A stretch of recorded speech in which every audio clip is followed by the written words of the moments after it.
Hello student, हम previous year question paper discuss कर रहे हैं।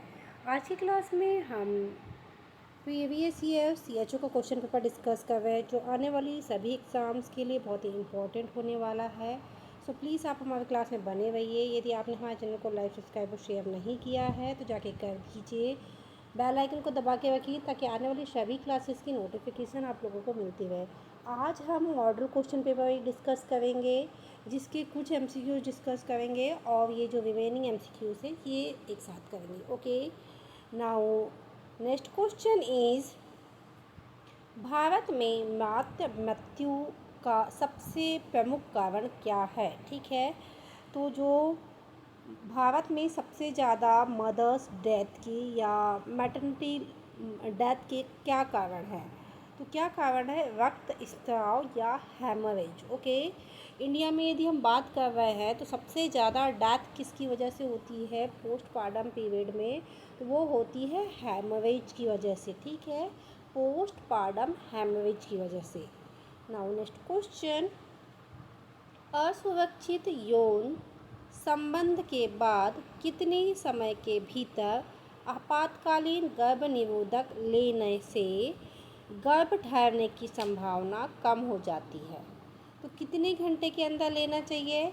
तो ये बहुत ही कॉमन क्वेश्चन है और यदि आपने फैमिली प्लानिंग बहुत ही अच्छे से पढ़ा है तो आपको पता होगा 72 आवर्स के अंदर या 72 घंटे के भीतर आपको, यदि आपने बिना प्रिकॉशन के यौन संबंध बनाया है तो क्या है, आपको गर्भ निरोधक लेनी चाहिए या फिर जो पेशेंट है उसको लेनी चाहिए। ओके, नाउ नेक्स्ट क्वेश्चन, प्रश्नोत्तर बाध्यकरण या पोस्टपार्टम स्टेरिलाइजेशन प्रसव के कितने समय पश्चात किया जाता है? कितने समय पश्चात किया जाता है? यहाँ पे हम जितनी भी बात कर रहे हैं वो पेशेंट के लिए कर रहे हैं। ओके, हो सकता है कि या बात करते समय हम अपने ऊपर एग्जाम्पल ले लें या किसी और के ऊपर डाल दें, लेकिन हम जितनी भी बात करते हैं पेशेंट के लिए कर रहे हैं। ओके, तो क्या है, कितने समय पश्चात किया जाना चाहिए? तो वो किया जाना चाहिए 24 घंटे से 7 दिन के भीतर। Okay, now next question, vasectomy के बाद कितने समय तक किसी परिवार योजना का अन्य तरीका इस्तेमाल करना चाहिए? तो यदि हम वेसेक्टॉमी का यदि हम किसी की भी वेसेक्टॉमी करवाते हैं या किसी ने वेसेक्टॉमी की है तो कितने समय तक उसको दूसरा और प्रिकॉशंस लेने की ज़रूरत है? तो वो कितने महीने तक है? 3 माह तक। ठीक है, 3 माह तक परमानेंट स्टेरिलाइजेशन का कोई असर नहीं होगा, तब तक आपको दूसरा भी फैमिली प्लानिंग का तरीका अपनाने की ज़रूरत है। ओके, नाउ नेक्स्ट क्वेश्चन, लेवोस्टोन आईयूसीडी को कितने समय के बाद बदल लेना चाहिए? जो लेवोजिस्टोन है वो कितने समय के लिए होती है? वो 10 वर्षों के लिए होती है। कितने वर्षों के लिए होती है? 10 वर्षों के लिए होती है। नाउ नेक्स्ट क्वेश्चन, निटन नॉर्दर्न इथाइल गर्भधारण से कितने समय के लिए बचाता है? कितने समय के लिए बचाता है? 2 माह के लिए, केवल 2 माह के लिए होता है। ठीक है, नाउ नेक्स्ट क्वेश्चन, आईयूसीडी का सबसे अधिक पाए जाने वाले प्रतिकूल प्रभाव या साइड इफ़ेक्ट क्या है? तो आईयूसीडी का जो साइड इफ़ेक्ट है वो क्या है सबसे ज़्यादा? तो वो होगा एक्सेसिव मेंस्ट्रुअल फ्लो। क्या देखने को मिलेगा आईयूसीडी यूज़ करने के बाद में? एक्सेसिव मेंस्ट्रुअल फ्लो देखने को मिलेगा। नाउ नेक्स्ट क्वेश्चन, एचआईवी संक्रमण पता लगने के लिए कौन सी तकनीक अपनाई जाती है? तो कौन सी तकनीक अपनाई जाती है?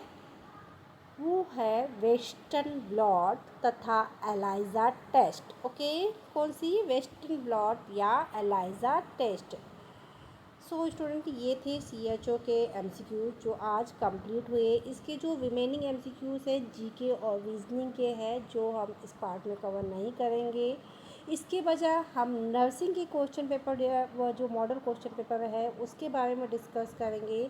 सो चलिए डिस्कस करते हैं। Okay, now next question, for education of measles immunization coverage should be at least. ठीक है, तो जो कितने एरिया को कवर करता है या कितने एज को कितने लोगों को कवर करता है, तो लगभग 85%। Okay, option B is a right answer.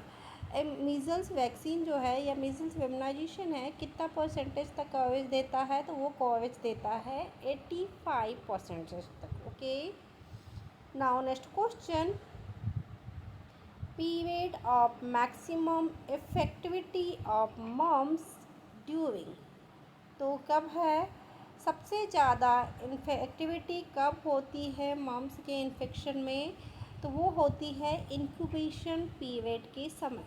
कब होती है? इंक्यूबेशन पीरियड के समय में। Now next question, major epidemic of influenza A occur at intervals of, तो कब होगा? तो वो होगा 2 से 3 ईयर की एज में। ओके, कब होगा? 2 से 3 ईयर की एज में। Now next question, the most common source of infection for diphtheria is a, तो most common source of infection क्या है डिप्थीरिया का? तो ये आएंगे all of the above, case के थ्रू भी आएगा, सब क्लिनिकल केस भी होगा और केवीआई भी होगा। Okay, now next question, Schick test is done in, तो सिक टेस्ट कैसे डन करेंगे हम लोग, काय के लिए करते हैं सिक टेस्ट? तो सिक टेस्ट हम करते हैं मेनिंजाइटिस के पेशेंट के लिए। किसके लिए करते हैं? मेनिंजाइटिस के पेशेंट के लिए। Now next question, adjuvant present in DPT vaccine, तो क्या है डीपीटी वैक्सीन में जो एडजुवेंट है वो कौन सा प्रेजेंट रहता है? तो वो रहता है एल्बुमिन हाइड्रोक्साइड। क्या प्रेजेंट होता है डीपीटी में? Albumin hydroxide. ओके, ये न्यू क्वेश्चन है, इसको देख लीजिएगा आप। अभी तक एडजुवेंट के बारे में कभी नहीं पूछा गया है, इसीलिए मैंने ये क्वेश्चन को ऐड किया है। Okay, now next question, recommended site for administration of DPT in infant, तो इन्फेंट में जो डीपीटी वैक्सीन दी जाती है वो किस रूट से दी जाती है, सॉरी किस मसल्स में दी जाती है? तो वो दी जाती है लैटरल एस्पेक्ट ऑफ थाई। ठीक है, कहाँ दी जाती है? Lateral aspect of thigh. Now next question, the most severe complication following DPT are due to the component, तो किस लिए मोस्ट कॉमन कॉम्प्लिकेशन क्या होएगा? तो कॉम्प्लिकेशन जो होता है वो कंपोनेंट से, वो होता है एडजुवेंट से होता है सबसे ज़्यादा। ठीक है, now next question, the vaccine usually given to pilgrims to the Middle East is, Middle East में पैल्ग्रिम्स जो वैक्सीन दी जाती है वो किस लिए दी जाती है? तो वो दी जाती है येलो फीवर के लिए। ठीक है, कहाँ पे? येलो फीवर के लिए मिडिल ईस्ट में वैक्सीन दी जाती है। Now next question, best index to estimate case load of TB in a community is, तो क्या होगा इसका? Index sorry incidence of disease, सबसे अच्छा एस्टिमेट केस लोड क्या है? तो वो है incidence of disease. Now next question, prevalence of tuberculosis infection in community of estimated by, तो कौन से जो प्रिवलेंस ऑफ टीबी का करेंगे कम्युनिटी में, तो क्या कौन सा टेस्ट करते हैं? ट्यूबरक्लिन टेस्ट करेंगे। Okay, now next question, the amount of PPT use in Mantoux test in India, तो कैसा करेंगे, 1 TU का करेंगे। ओके, कितना करेंगे, 1 TU। Now next question, the result of Mantoux test is read after. तो कितने घंटों के भीतर हम मॉन्टेक्स टेस्ट के रिजल्ट को देखते हैं, तो वो देखेंगे 48 आवर्स के भीतर। ओके, कितने आवर्स के भीतर देखेंगे, 48 आवर्स के भीतर।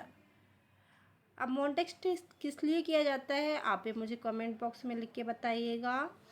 Now next question, present day of BCG vaccine is supply S.